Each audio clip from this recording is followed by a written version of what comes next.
Tonight, it ends.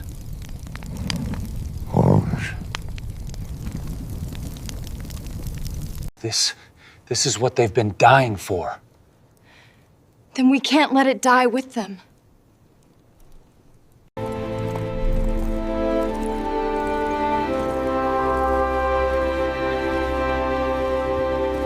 Easy. It hurts. She cried. The rancher paused, then whispered, "It's the last time you'll suffer." Her scream was the kind that silenced birds. Even the wind seemed to hesitate. Aiyana's wrists were pinned to the ground, the rough grit biting into her skin. Her cheek scraped against the dirt floor as a heavy boot pressed cruelly into her lower back. The air in the small cabin filled with the metallic tang of fear and dust. She couldn't move. Every nerve screamed, every muscle locked in the hopeless struggle of a trapped animal.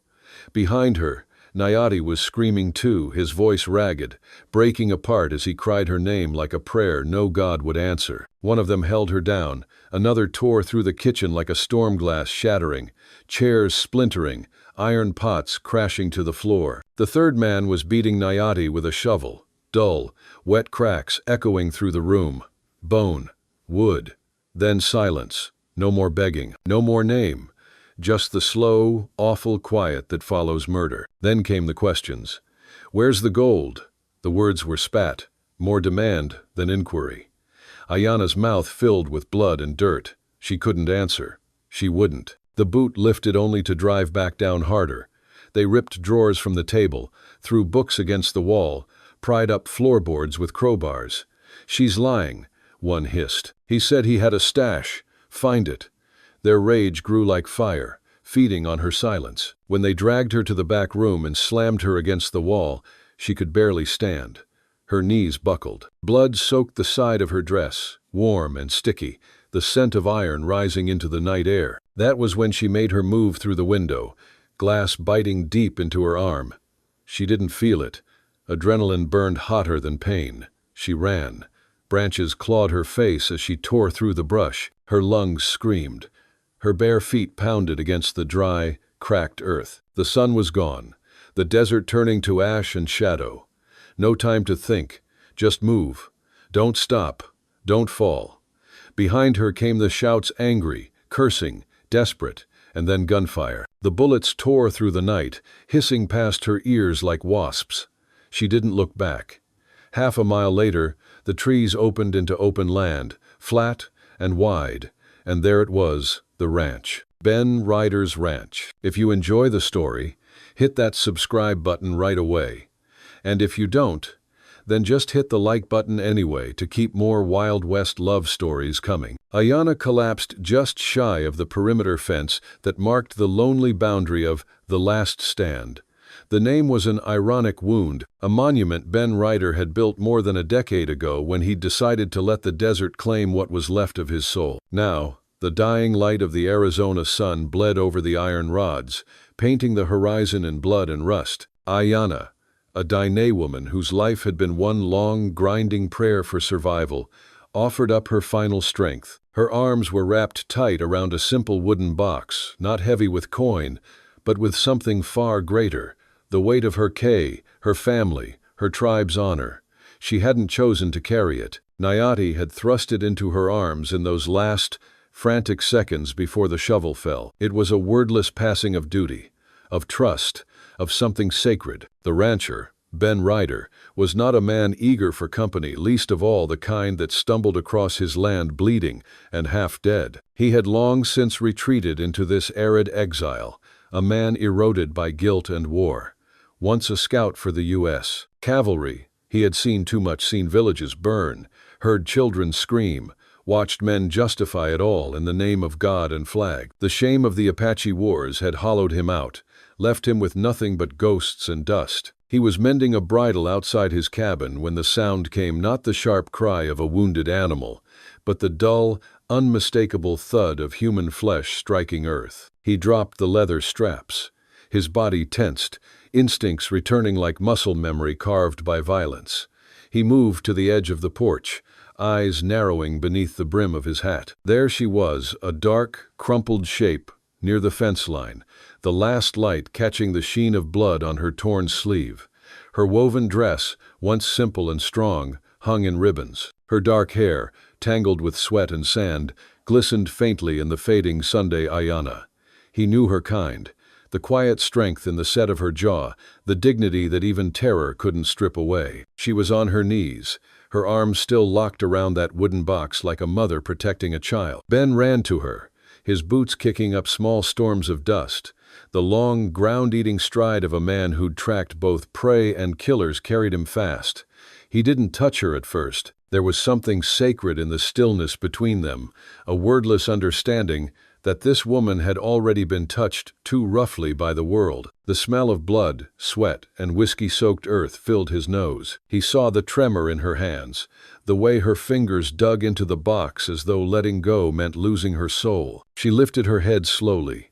Her eyes, dark as onyx, were wide and glassy with pain that went far beyond the physical. They were the eyes of someone who had seen too much iron and too much death. "Ryder," she whispered, her voice the rasp of dry wind over sand. "They took him. They're following." Her lips trembled, cracked and bloodied. Then her body gave out. The light drained from her face, and she pitched forward. Ben caught her before she hit the ground. She weighed almost nothing, just bone, sinew, and terror. He lifted her, feeling the fragility of her pulse against his wrist, and for the first time in years, something human stirred inside him. He saw the blood soaking her dress, smelled the copper tang of her wound. The sight awakened a buried fury, the kind that had driven him across battlefields, the kind he'd tried to bury beneath whiskey and silence. That old rage coiled tight in his gut. Inside the cabin, he laid her gently on the cot near the hearth.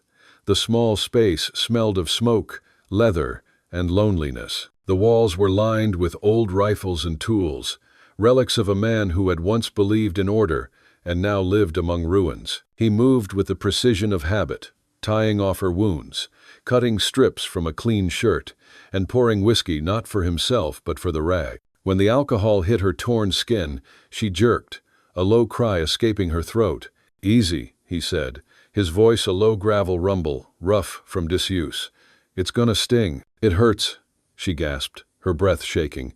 "Please, I hurt." "I know," he murmured, pressing gently but firmly, his mind already calculating, counting minutes, listening for horses. "It'll be over soon." The bleeding wasn't fatal, not yet, but bad enough to leave a trail. And trails were death in these parts. He glanced at the wooden box beside the cot. Rough pine, iron bands, heavy enough to matter. Whatever was inside wasn't gold. It was heavier. It pulsed with something unspoken, spiritual, ancient. She'd carried it like it was her people's last breath. "What the hell's in that box?" he muttered to himself. He stood and crossed to the single window. Outside, the world had gone dark violet, the color of a storm that hasn't decided whether to break. The desert was a vast, silent ocean of shadow. Then he heard it faint but steady, the rhythmic thunder of hooves on hard earth. 3 riders, maybe more. He didn't need to see their faces. He already knew the type drunk on greed, reeking of mining town whiskey and cheap promises.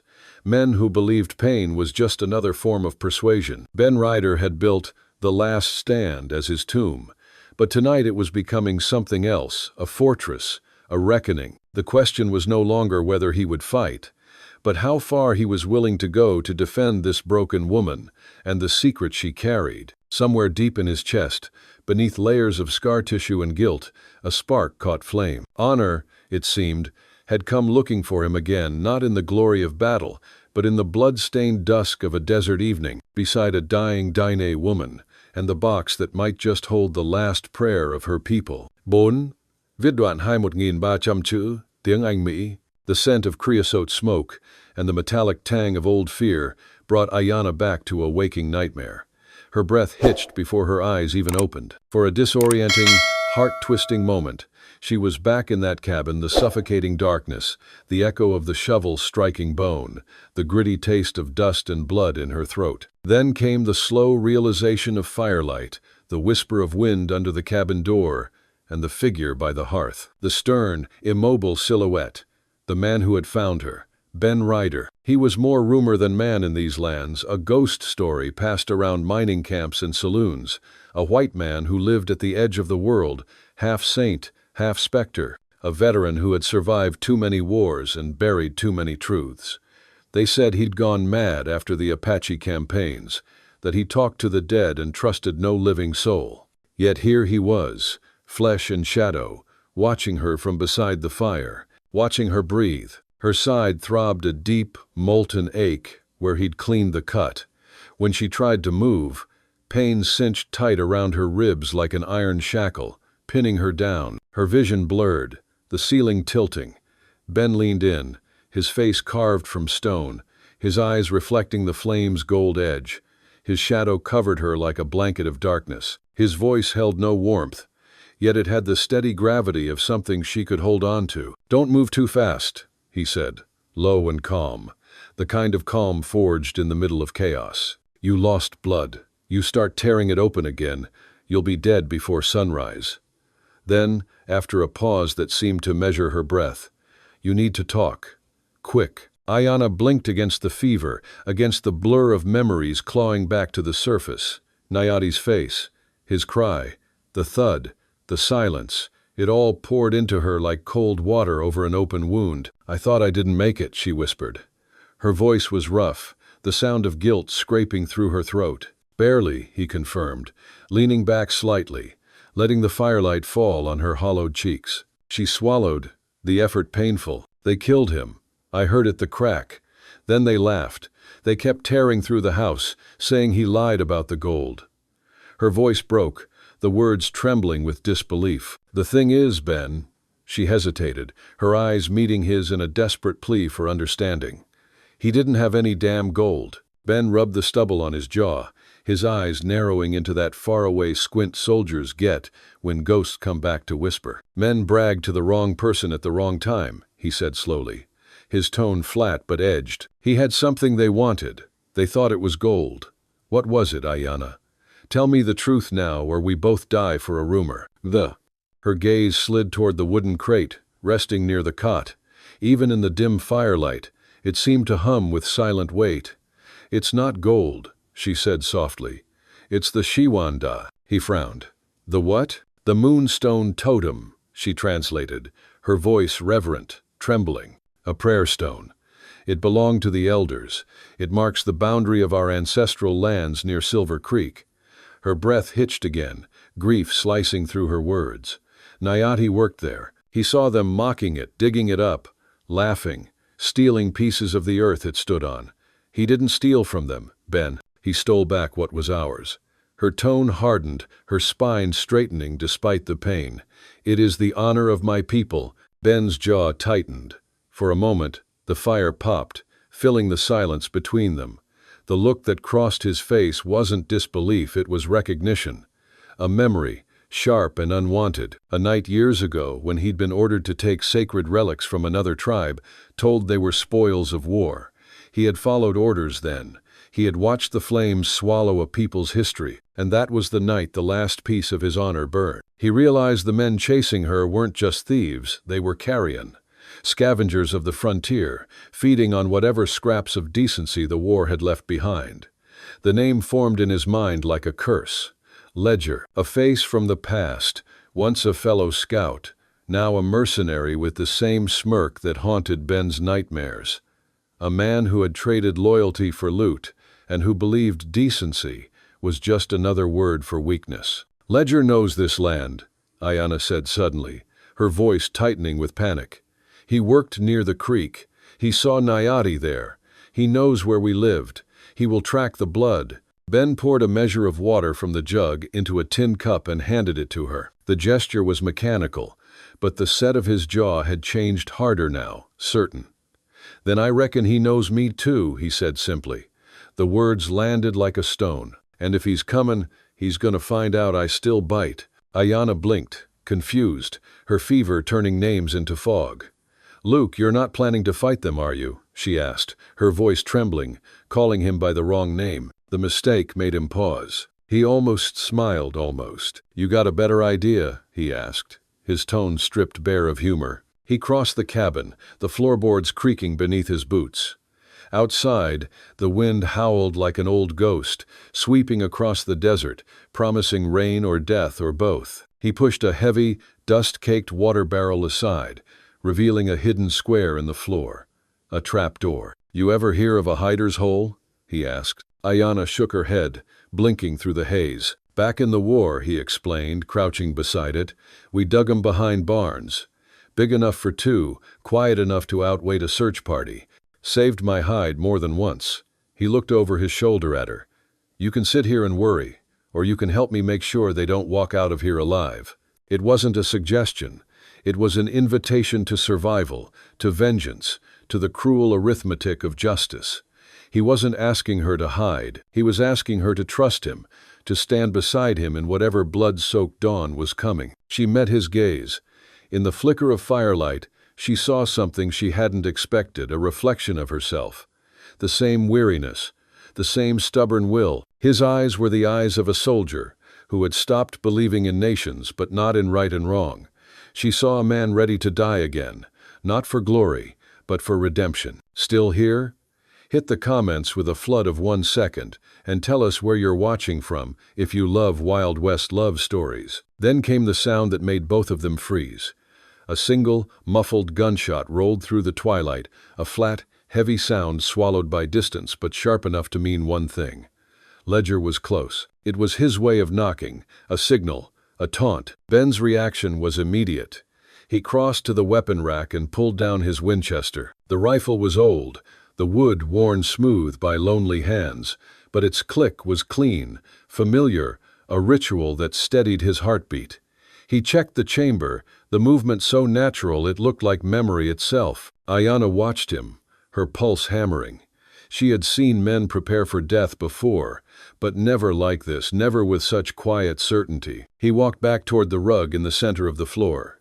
"Time for the hole," he said. "You go down, you stay quiet." Her mouth opened as if to protest, but something in his voice, some deep finality, stilled her. "What about you?" she asked. He glanced toward the window, where the desert had gone the color of bruised steel. "Me?" He gave a humorless smile. "This dance is mine." The wind outside carried the smell of rain and gunpowder. Somewhere out there, Ledger and his men were closing in. Inside the cabin, Ben Ryder, the man who had once run from war, from guilt, from himself, was running straight toward it again. Only this time, he wasn't fighting for a flag. He was fighting for something purer. He looked at Aiyana, at the blood, the box, the fear that refused to break, and for the first time in years, his heart moved. Honor, it seemed, had come calling again, and the last stand had just begun. Benum, viết đoạn 3.300 chữ, tiếng Anh Mỹ. The air thrummed with a thick, suffocating stillness. After the first distant shot, a silence so absolute it pressed against the cabin walls like a living thing. Even the insects had gone quiet. Ben stood over the trapdoor, lowering it with slow, deliberate care. The dull scrape of wood meeting wood, followed by the soft drag of the rug sliding over it, sounded final, like the last page closing on mercy. He blew out the lanterns one by one until the room was swallowed in shadow. The only light that remained came from the forge outside, its coals glowing a hellish red, bleeding through the cracks of the window shutters and painting the air in trembling shades of blood and dust. He moved to the side window, his boots silent on the dirt-packed floor. His back pressed against the cold stone wall, rifle held tight to his chest, steady as the heartbeat of an old warhorse. His breathing slowed, measured, deliberate. In the span of a single heartbeat, the rancher died and the soldier returned. He was no longer Ben Ryder, the hermit who had spent a decade trying to drown his past in whiskey and silence. He was once again the scout, the killer, the man who had survived the frontier by becoming part of it. Outside, the horses stopped. 3 of them. 3 dark shapes against the creeping violet dusk. Their riders laughed low, confident, the cruel laughter of men who believed themselves untouchable. A torch flared, its unsteady light revealing the glint of rifles and the glimmer of teeth. Then, a voice, Ledger's.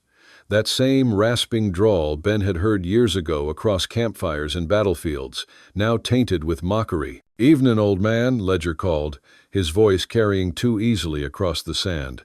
"We're looking for a little squaw. Ran through here, wounded, carrying something that belongs to us." Ben didn't answer. He let the wind answer for him, the faint whine slipping through the rafters, the whisper of sagebrush brushing the fence. Silence, he knew, could be a weapon. Let them sweat. Let them wonder. Ledger stepped off his horse, the dirt crunching beneath his boots.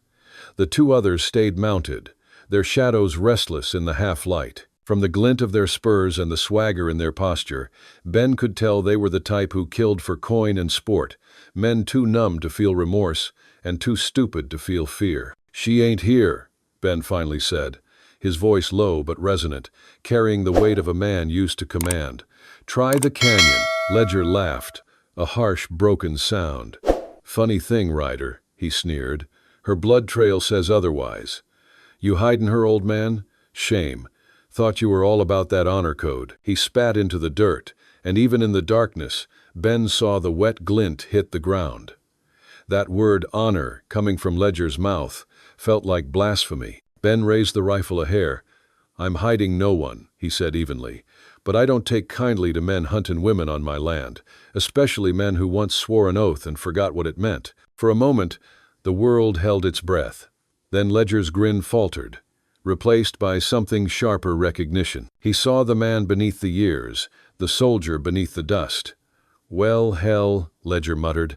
"Didn't figure you still had it in you." He raised his shotgun. Ben moved first. The rifle cracked, loud and clean. Aiyana, curled in the dark below the trapdoor, covered her ears. Her heart pounded so violently it drowned the gunfire. She could feel the vibration of each shot through the floorboards. The forge hissed outside as a bullet hit metal, sending sparks screaming into the night. Ben's first shot had not aimed for flesh. It had shattered the lantern hanging near the corral, plunging the yard into near-total darkness. The second shot followed fast, sharper, the sound of a lifetime of training compressed into one perfect trigger squeeze. A horse screamed, a high, awful sound that ripped through the stillness. Then a crash, the sickening thud of something heavy hitting the ground. Men shouted. Aiyana caught fragments of words between the cracks in the floorboards. Rage, confusion, orders barked into the void. Then came another shot, closer this time. The echo rattled the small space like thunder. She bit her lip hard enough to taste blood, her breath shallow, uneven. And then, silence again. For a terrible second, she thought he was dead. Then she heard the slow, deliberate creak of his boots across the floor above her, steady, alive, dangerous, but the fight wasn't over. Ledger was still breathing, still out there, crouched behind his dead horse. She could hear the faint rattle of him reloading, his fury leaking into every breath. Ben was moving too, silently, a ghost among the shadows. The tension between them was electric, two predators circling in the dark, both haunted, both unrelenting. Ledger fired first this time, a wild, desperate shot that punched a splinter of wood from the cabin door. The boom rolled across the valley. "This is my dance," Ben had said. But Aiyana could no longer lie still in her tomb of dirt and silence.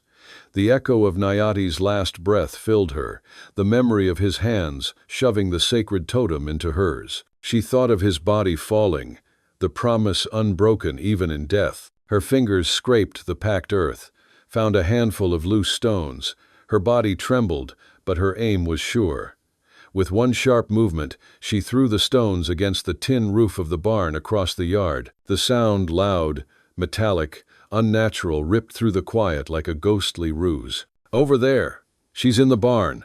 Ledger roared, his voice raw with panic. He turned, swinging his shotgun toward the noise. That was the second Ben needed. He stepped from the cabin's shadow, the moon catching the edge of his rifle barrel. The Winchester cracked once more, bright and final. Ledger's body jerked.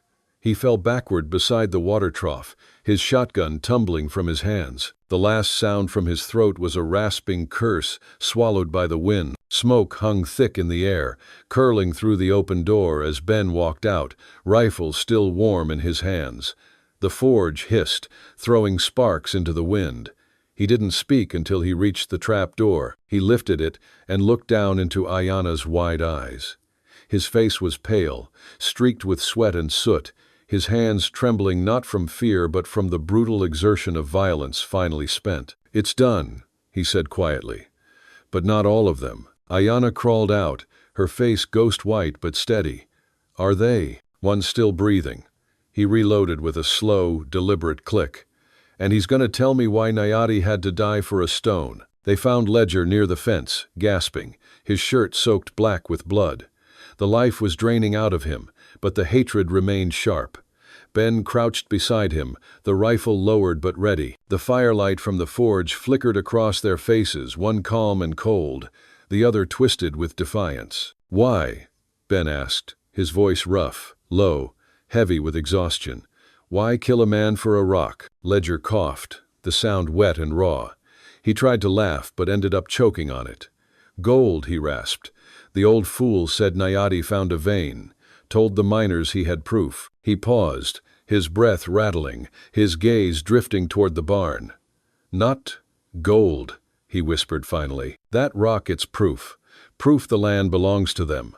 That totem says the earth was theirs before any white hand touched it.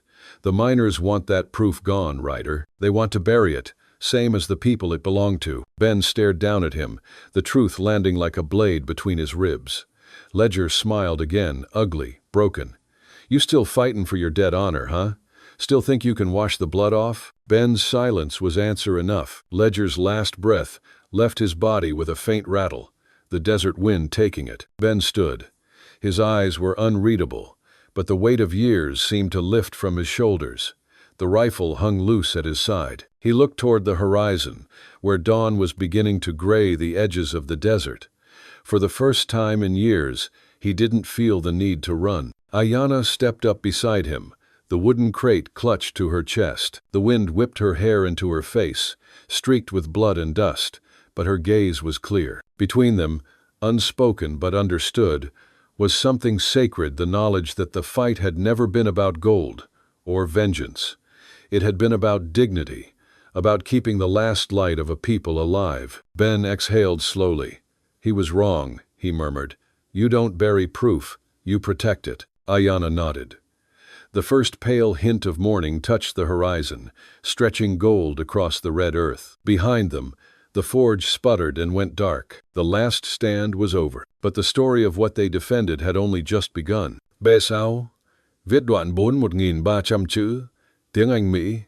The silence that followed Ledger's last, spiteful breath was thick enough to taste. It clung to the air like smoke, heavy and unmoving, settling over the last stand as if the land itself were holding its breath. The stars hung low, dimmed by the haze of gunpowder drifting over the yard. The red embers from the forge pulsed faintly, beating like the dying heart of the night. Ben stood over the body, shoulders squared, his jaw clenched tight. The surge of adrenaline that had carried him through the fight drained away, leaving behind the dry, metallic taste of justice, not triumph, but necessity. Ledger's body lay sprawled near the trough, the dirt around him already dark with blood. The desert didn't mourn, it only absorbed. He turned toward the barn. Aiyana stood framed in the doorway, holding a lantern that trembled faintly in her grasp. Its light spilled across her face, revealing exhaustion etched deep into her features. Yet beneath that fatigue was something unbreakable. The fear, the pain, the desperation that had driven her to this moment had been burned away, leaving only raw, essential strength. "You shouldn't have come out," Ben said. His voice was low, the gravel in it carrying both reprimand and reluctant admiration. "I had to see," she answered softly. Her eyes lingered on Ledger's corpse, then lifted to meet Ben's. Between them stretched a long silence, the silence of people who had faced death and chosen to live. "I had to know it was finished." Her hand tightened around the lantern's handle as she moved toward the wooden crate. The box sat between them like a relic of fate. Ben nodded toward the barn, the words slow, deliberate. "Only one way to find out what Nayati died for. If that box holds the honor of your people, we need to know where it leads." The great doors creaked as they pushed them open, the hinges crying out against years of disuse. The lantern light spilled into the darkness, revealing old tools leaning against the walls, bales of dry hay, and empty shadows stretching toward the rafters. Dust motes drifted through the beam like tired ghosts. Aiyana set the lantern down, the light shaking as she did. "There's nothing here, Ben," she whispered, the edge of despair cracking through her composure. "Just the dirt." Ben crouched, studying the ground. He replayed Ledger's final seconds in his mind, the darting of the man's eyes, the twitch of fear just before the bullet struck. His instincts pulled him to that spot, to the far corner where the shadows thickened. He walked there and kicked at the dirt. The sound that came back wasn't solid. It was hollow, different. He dropped to his knees, brushing the soil aside in slow, deliberate strokes. The packed earth gave way to the outline of a square. He brushed harder, faster, until the edge of a wooden panel appeared. A trapdoor, fitted perfectly, hidden with care. They froze, staring at it. That moment of realization hung between them like lightning before a storm. Nayati hadn't been chasing greed, he'd been guarding truth, protecting something sacred. Ben reached down, slid his fingers under the edge, and lifted. The door groaned open. Inside, the faint gleam of aged wood met their eyes, a chest resting on a bed of dry moss. He unlatched it slowly. Inside lay no gold, no silver, no coins or jewels. Only a single, perfectly smooth stone, carved with intricate symbols that caught the lantern light in subtle glimmers of pale fire. It seemed to breathe. The moonstone totem, the Shiwanda, a sacred relic of the Dine, carved generations ago to bind land and sky, memory and promise. Aiyana's breath caught. The sound that escaped her lips was halfway between a sob and a prayer. "The Shiwanda," she whispered. Her fingers trembled as she reached out, brushing its surface with reverent care. "He was going to surprise me. Said we'd buy land, settle for good, use the totem to bless it." Her voice broke, tears welling. "But he meant our land, not the settler's way. He wanted to bring our people home." Her tears fell onto the stone, each drop vanishing into its glow.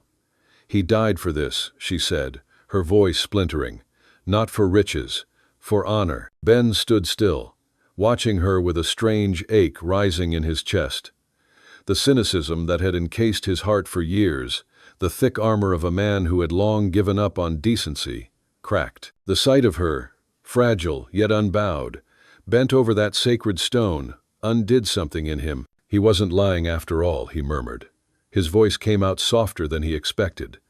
"All this time, I thought honor was just a story men told themselves before dying, but he lived it." She looked up at him through tears, her face lit with both grief and quiet pride. Ben nodded slowly, more to himself than to her.